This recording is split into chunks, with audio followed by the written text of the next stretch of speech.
ዋጋ ስታስከፊ እየገባልሻል አንቺ ማለት ነው። ከዛ ደግሞ ጠንቋይ አንቺን ጠንቋይ ባልሽ ጠንቋይ አይደላችሁ እንዴ? ጠቅላላ ቤተሰብ ጠንቋዮች አይደላችሁ እንዴ? የጠንቋይ ትራሶች አይደላችሁ እንዴ?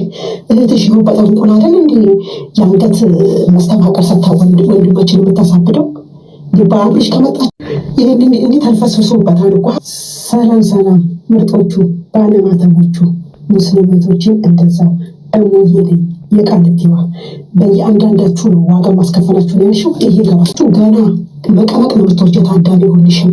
ሁለተኛ ነገር እህትሽን በግድ ታብታብ በግድ በመተት ይሄንን እኔ ተልፈስፍሶበታል እኮ። ሀራም አብርሽዬ ሀራም መተት ላይ ሰራማ ተልፈስፍሷል። ሂጂ እድሜና ጋር ስትመለስ አብርሽዬ እነሳና አትፍራ።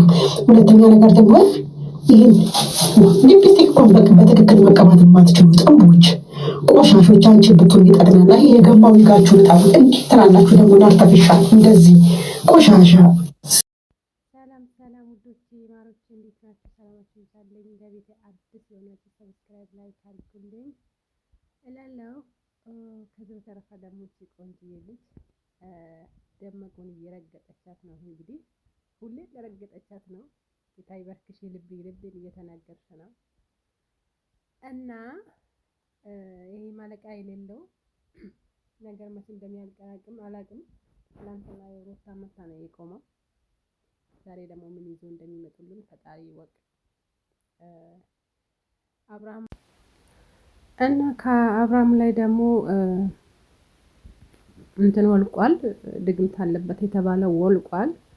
ግን ብዙዎቹ ወልቋል አሁን ልቁት፣ ግን እሱ ምንም አልሆነም አልተመለሰም ወደ ሄርሜላ ለምትሉት ድግምት ያለበት ነገር በአንድ ጊዜ አይጠፋም። ወራቶች ቀናቶች ይፈጃል።